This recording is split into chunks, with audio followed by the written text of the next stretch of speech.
Welcome to Just a Minute.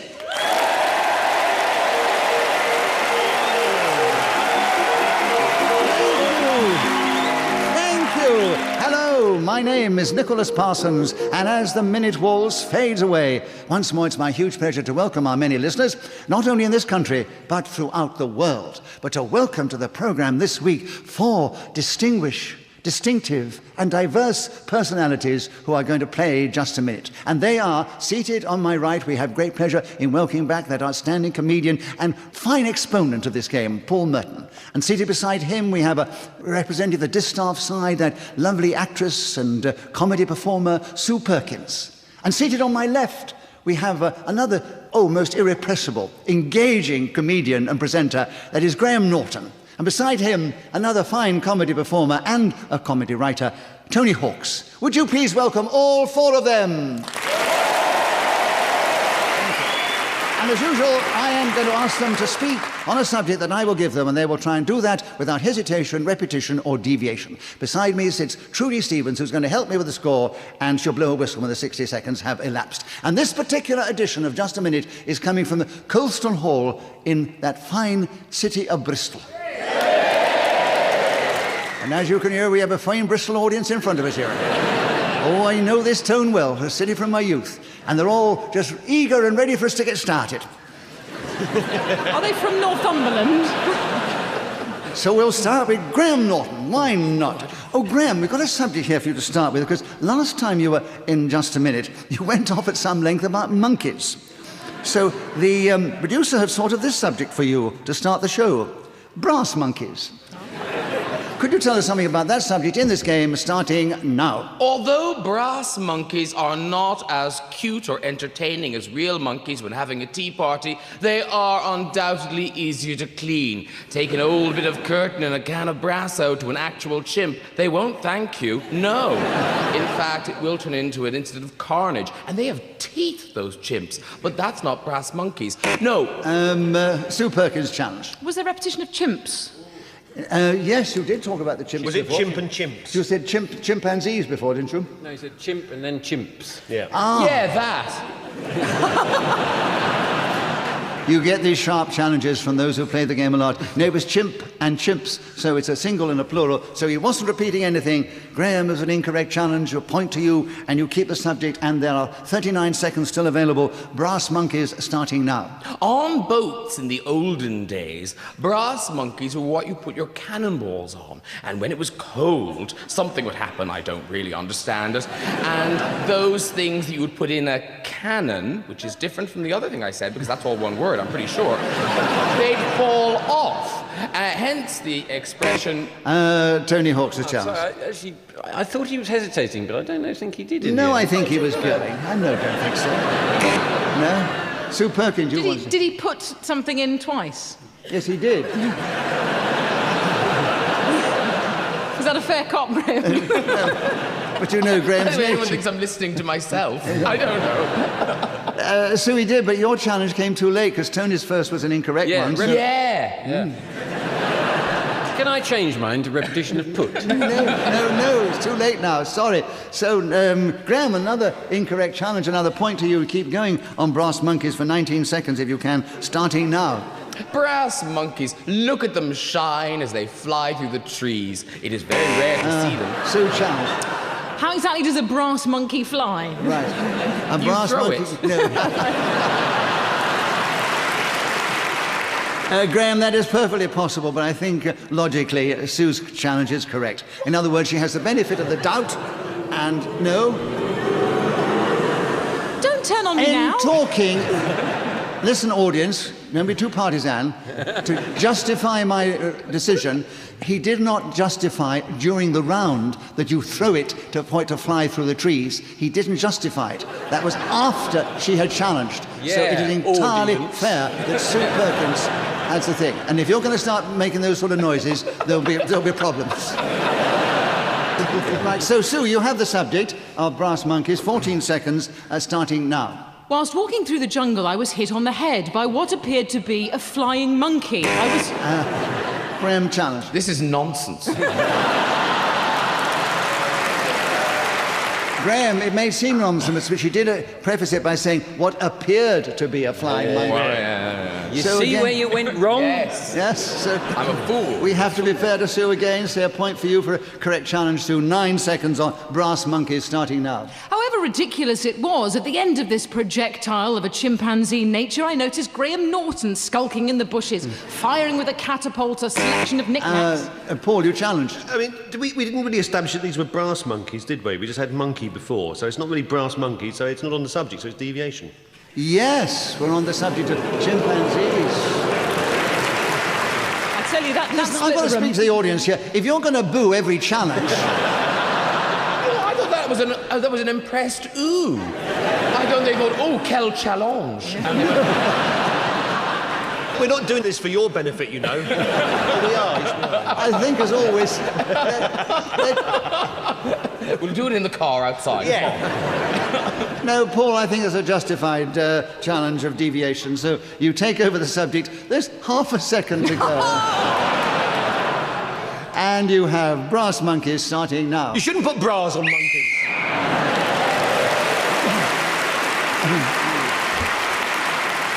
In this game, whoever is speaking when the whistle goes gains an extra point, and it was Paul Merton. So Paul Merton, Sue Perkins and Graham Norton are all equal with 2 points at the end of the first round. Isn't it exciting? And Sue Perkins, will you take the next round? The subject now is all the tea in China. Interesting expression. Please talk about it. If you can, 60 seconds starting now. Not for all the tea in China is my grandmother's favourite expression, alongside what's the point of view and he's not your real father, you know. All delivered while supping from a large vat of absinthe and sucking mincemeat through her teeth, which is a speciality of the Perkins household. It's a strange phrase, this one. It implies an enormous quantity. All the tea in China, a vast expanse of growing material. However, with climate change, one can only presume that this is reducing incredibly, and so one will have to look for more great sayings that imply an enormity of stuff. Graham, you challenged. Repetition of saying. Yes. Ooh. All this saying, yes. That was an odd response. What did that mean? I think that was an audience ooh rather than a boo. And so they were suitably impressed, Graham. Were they? Were they? With the correct I think challenge. actually they're thinking, I Right. wonder if he's right. And so... Because that's what I'm wondering. So, Graham, you have all the tea in China. Oh, have I? Oh, marvellous. No, you don't have. You have the subject. OK. All the tea in China. And 26 seconds available starting now. I would need all the tea in China if I were going to have the chimps tea party of my dreams. Sue challenge. Repetition of chimps. No, that was in the other round, Sue. Well, I'm carrying it on. It's in my mind. We can't be challenged on every single word we've ever said in just a minute, sure. That's going to make it really difficult. Yeah. If you challenge on a word he's used in another round, as you say, we'd never get going at all, would you? I was testing you, you silver fox. I have to listen to every word. Clement, no, where are you? Clemens. Listens to every word. Every word. Listens I have to explain every to our word. listeners immediately that Sue Perkins is sitting in the chair, I'm not which Sue is Perkins, I'm Kenneth Williams. normally occupied by Clement Freud, and so it was instinctive for me to say Clement then rather than Sue Perkins. So Sue Perkins in Clement Freud's chair. Sue, you've been mistaken for a man in his 80s. Yes. I tell you, it feels good. It really does. Sue, sorry, incorrect challenge. So, Just look at me very carefully through yes, the yes. enormous prisms that are your glasses. Sue, I wasn't using my eyes. I was using my brain. It just came out of the top of my head. Because I looked and Some of us can use both at the same time. that's what I will try and do. It's quite a good tip. Thank you very much indeed. So, Graham Norton, an incorrect challenge, and so you have the subject and you have all the tea in Yes. China, and 19 seconds starting now. The trouble with all the tea in China is it stains the ape's teeth quite badly. And they don't like the milk, they prefer lemon. I've noticed when organising these soirees with my hairy friends. All the tea in China. That must be quite a lot, I'm imagining, because they love tea. Now, it's a very interesting thing. It's never happened before. Sue and Paul's lights in front of me, which indicate they pressed their buzzer first, have come on together. No, Yes. what happens is it then passes over to the other player of the game. I'll tell you what I'll Frankly, do he hasn't then. said anything so far. Well, Tony, I'll tell you what I will do there. Because they enjoyed your particular remark, I will give you a bonus point for that. Right. As this has never happened before, what I thought we might do for a bit of fun, because it's never happened before, and there's only 2 seconds to go. Okay. Sue and Paul both speak together for 2 seconds on All the Tea in China, starting now. All the tea in China is...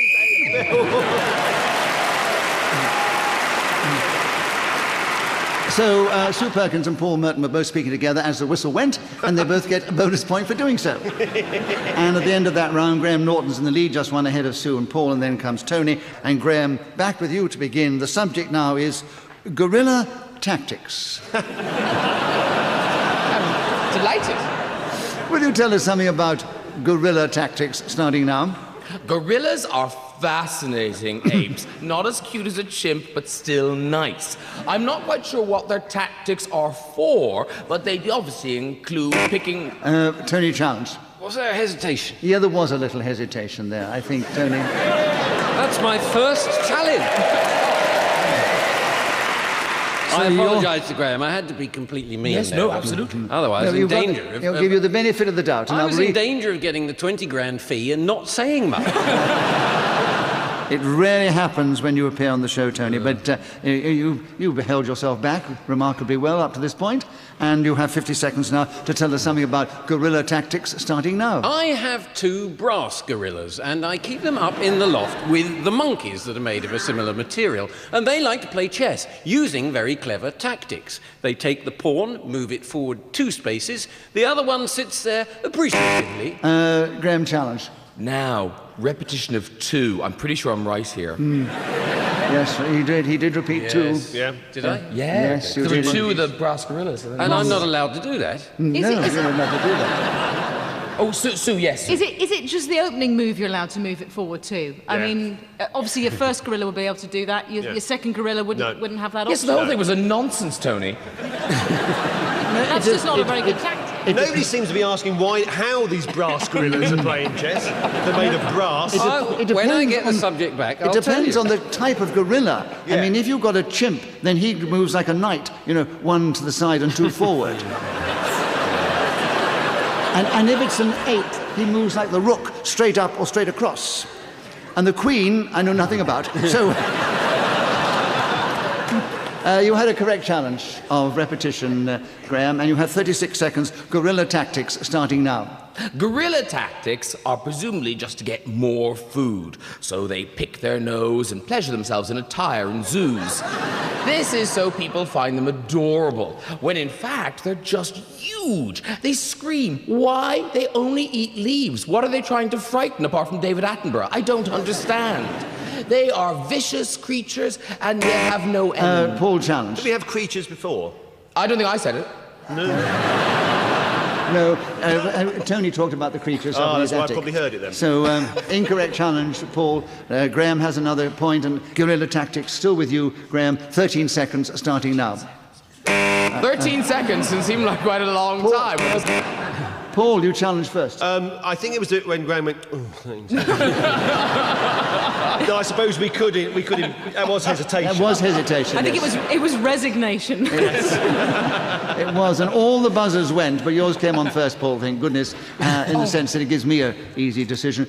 12 seconds, Guerrilla Tactics with you, Paul, starting now. Monkeys are obsessed with fresh breath. So what they do is they have small little peppermint sweets. Graham challenge. Now he's talking about monkeys. Yeah. Yes, was Yeah, it? not gorillas. Oh no. Yes, it's gorillas. It's gorillas.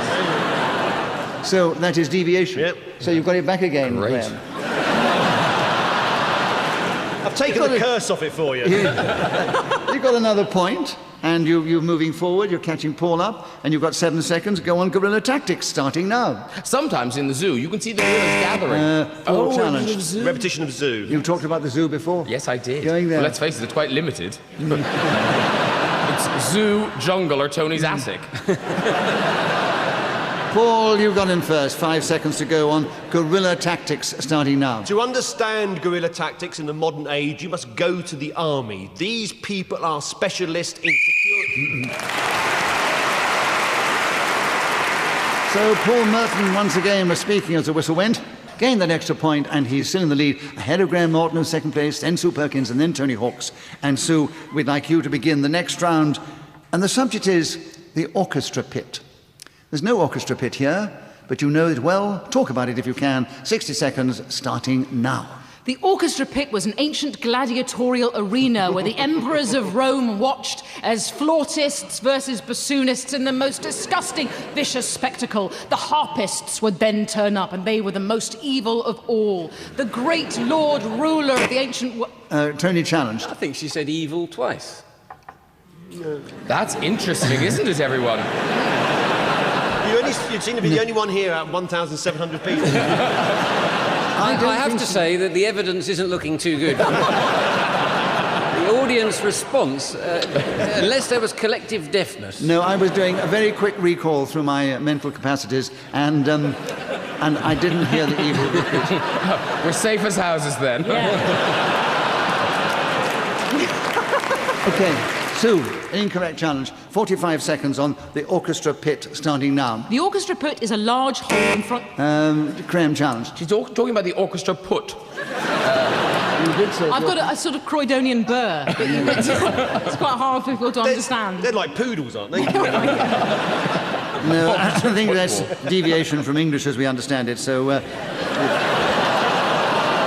That's my accent you're talking about. No, it was much closer to a Bristol accent, actually, Orchestra Pit. Right, so... I say march No, on a benefit of the doubt. I've given it against you before. This is why I'm always fair, Graham. I'm giving you the benefit of the doubt on this occasion, so you take over the Orchestra Pit, 43 seconds, starting now. The orchestra pit seems like a particularly cruel thing. You study the violin for 15 years. Finally, you're ready to perform in front of an audience. Where should it be? On a golden cushion in a lovely field? No, in that pit. Go on, get in there. Your brother's a miner, you're a violinist, you end up in a pit. Put Tony challenge. Repetition of violinist. Yes, that's right. All right. Yes. So, Tony, you've gone in with 25 seconds on the Orchestra Pit, starting now. The Orchestra Pit is empty tonight. They are all in St Paul's and Horfield, two areas of Bristol I researched before the show and haven't used. I have got myself a needless and unnecessary laugh from saying that. I have always wanted to play in an orchestra pit, the violin, any... If I'm to be disallowed my put, then a prit, surely. Absolutely, Sue, completely fair, hoisted on his own petard almost, but it does illustrate to our listeners the difficulty of keeping going under pressure in this game. So Pit became Prit, and you got the benefit. It could have been worse. There's always one in the orchestra. So, Sue, you've got the Orchestra Pit. No, you haven't, you've got the Orchestra Pit, 7 seconds, starting now. I entirely agree with Graham. I believe that the young musician should be brought onto the stage and the actors and actresses should be cast into the dark bowels below.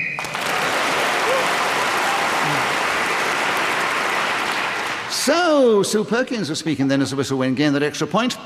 She's moved forward. She's still in third place, but she's moved.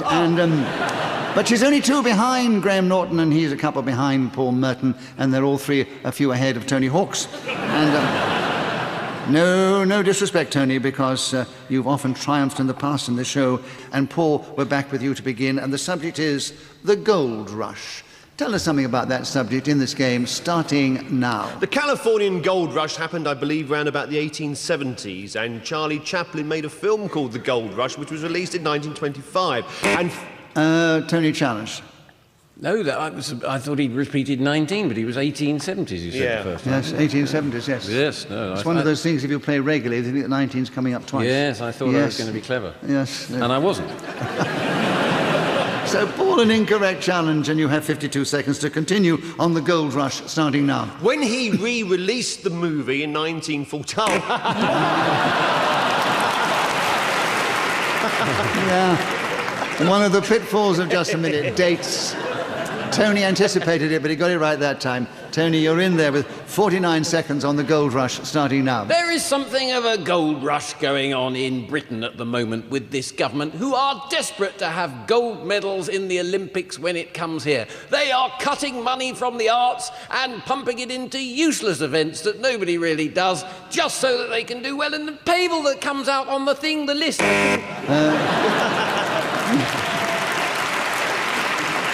Sue Perkins, you challenge. The hesitation, running out of steam a bit, and repetition of they about 7 times. Which one do you want? You can't have 2 challenges. Can't I? No.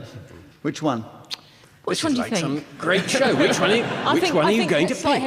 No, there was no hesitation. You You got it wrong. You said they a lot. No, there was no hesitation. So, Tony,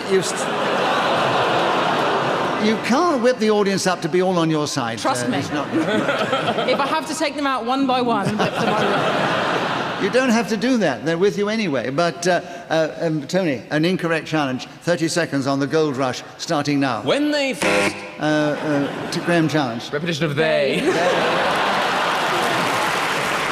Yeah, you had they before. You should have started. I shouldn't have done that. Oh, gosh. Quite hard not to say they. I know. It's a tough game. And with tough players as well, it's even more nail-biting. 29 seconds, the gold rush with you, Graham, starting now. It's hard to imagine what the gold rush was like, but presumably it was similar to the opening day of a new IKEA store. Thousands of people running aimlessly towards something. The Klondike, I believe. What a lot of gold there must have been. I can say gold, can't I? Yes, I can, because, of course, that's part of the subject. The Gold Rush, to give it its full name, was what they did. Sue, Repetition of name. you mentioned the name before. So, Sue, you listen well, and you have the gold rush with 6 seconds starting now. Strangely, they opted to pan for gold with a sieve, which is the most unlikely implement, presumably all that they had to hand. Right, so, so let me give you the score, because we're moving into the final round. It's a very strange noise. They're going to use these audience noises forever now. I need 1,700 people being slightly surprised. I don't know if it was an ooh or a boo or an orgasm. It really was a very... Have you been visiting those women again? So I'll give you the situation as we go into the final round. Tony Hawks, who's done very well on many occasions in the past on this show. No, don't. I've done very well on this occasion, Nick. You've done magnificently. You've you. leapt forward. You're still in 4th place, but you have leapt. You're not many points behind Sue Perkins, and she's only 2 behind Graham Norton and Paul Merton, who are equal in the lead at this moment, as we begin the last round with Graham, and the subject is the missing link. Tell us something about that subject in this game, if you can, starting now. Somewhere in the mists of time, Mr. Ape stopped being that and turned into a human being. Who was the missing link? That's what I long to know, ladies and gentlemen. Often I can't sleep. I have to stay up and watch those terrible quizzes on ITV because it bothers me that we don't know the name of the missing link. Sue, challenge. Repetition of no. You don't know, that's it, yes. You don't know who the missing link was. I think it was Harold Peters. Was it? The name of the missing link was Harold Peters. Yeah. Oh. Really? I must write this down. Yeah. He went into the cave an ape and he came out as an estate agent. Harold Peters, the missing link. That's a step backwards. It is a step backwards. Evolution gone mad. So, Sue Perkins, a correct challenge, a point to you, the missing link, and you have 38 seconds starting now. In the beginning was primordial soup, which I believe was chicken and mushroom flavoured. Then some electricity went in it from a source who knows where that came from, another planet. Paul, challenge. Oh, well, we haven't got to the missing link yet. It's coming. Yes. I don't mind waiting. I've got to take Currently it is missing. No, but she has gone for nearly 10 seconds without establishing this missing link. So I think it's justified by saying, as I said before... I was taking you on a rich journey, Nicholas, about the beginnings of time. And if you don't have the time to listen to it... But, I mean, Sue, millions of years just from a the minute. beginning You of time. can't do the beginning of time. I think in just a We'd have to play minute... just a millennium. I think 10 seconds. Anyway, I think the trick of the show is to establish immediately the link before you start talking about it. Otherwise, you are going to commit one of the crimes of just a minute. And this occasion, Paul got in first with 29 seconds to go. The missing link starting now. I have a beautiful necklace at home, but sadly I can't wear it because there is, of course, a missing link. When I tried to put it on the other day, I gazed in the mirror and I thought to myself, I have never been lovelier. And then I realised, as I reached my jewellery box, that I couldn't put it on because the missing link... Tony, challenge. Was there a repetition of Put It On? Yes, you did put it on before. That's right. Well, listen, Tony. Well, That's listen. a nice image, though. Yes. I look very good. I do look very good in the necklace, don't I, Nicholas? Don't I? You look lovely in it, but I would have thought it was deviation from what we imagined. You gave it to me. Oh. Do you remember giving me that pearl necklace, Nicholas? I thought you would never tell them, Paul. Do you remember? I thought it was our little secret. Oh, there we are. Oh, now that's a picture. There we are. So, Tony, you had the correct challenge. You have 10 seconds. The missing link starting now. I agree with the theory Paul Merton has on this subject, that the missing link is a man called Harold Peters, who went into a cave as a primordial figure and returned shortly afterwards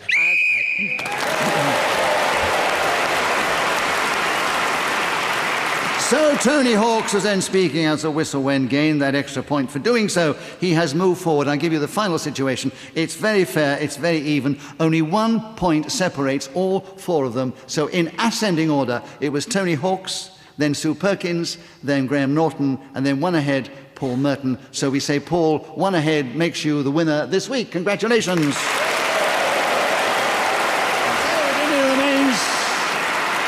For me to say thank you to these four fine players of the game, Paul Merton, Sue Perkins, Graham Norton and Tony Hawks. I thank Trudy Stevens, who's helped me with the score and blown her whistle so magnificently, and we are indebted to Ian Messiter, who created this amazing game. We're grateful to our producer, to Lucia Galani, and we are also very grateful to this amazing audience here in the Colston Hall in Bristol, who have really expressed themselves with fervour and made it a memorable occasion. So from our audience, from me, Nicholas Parsons, and the team, goodbye, and tune in the next time we play Just a Minute.